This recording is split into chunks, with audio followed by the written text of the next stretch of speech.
চাই, যিনি রোহিঙ্গা কমিউনিটির হয়েও এই গণ অভ্যুত্থানে শহীদ হয়েছিলেন, শহীদ নূর মোস্তফা। আমরা চাই অবিলম্বে তাকে যাতে গ্যাজেটভুক্ত করা হোক। প্রিয় সংগ্রামী কক্সবাজারবাসী, আমরা জানি রোহিঙ্গা ইস্যু দীর্ঘদিন ধরে বাংলাদেশে একটি সমস্যা হিসেবে বিবেচিত হয়ে রয়েছে। রোহিঙ্গা জনগোষ্ঠীর প্রতি আমাদের দরদ রয়েছে, তাদেরকে অধিকারহীন করে রাষ্ট্রহীন করে রাখা হয়েছে, কিন্তু তার সমাধান এটা না যে বছরের পর বছর বাংলাদেশ তাদের দায়িত্ব নেবে। রোহিঙ্গাদের দায়িত্ব নিতে গিয়ে আমাদের কক্সবাজারের মানুষের প্রতি আমরা বেইনসাফি করছি কিনা সেদিকেও আমাদের খেয়াল রাখতে হবে।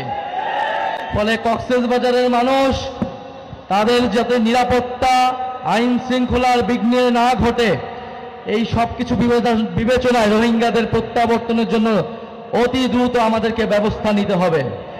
আমরা অন্তর্বর্তী সরকারের প্রতি আহ্বান জানাবো, ডক্টর ইউনূসের প্রতি আহ্বান জানাবো এবং পুরা বিশ্ব বিবেকের প্রতি আহ্বান জানাবো, আপনারা রোহিঙ্গা ইস্যুর দ্রুত সমাধান করুন। রোহিঙ্গাদের তাদের যেটা দেশ, তাদের যে রাষ্ট্র, সেইখানে তাদেরকে সম্মানের সহিত, অধিকারের সহিত পৌঁছানোর ব্যবস্থা করুন। প্রিয় সংগ্রামী বন্ধুগণ,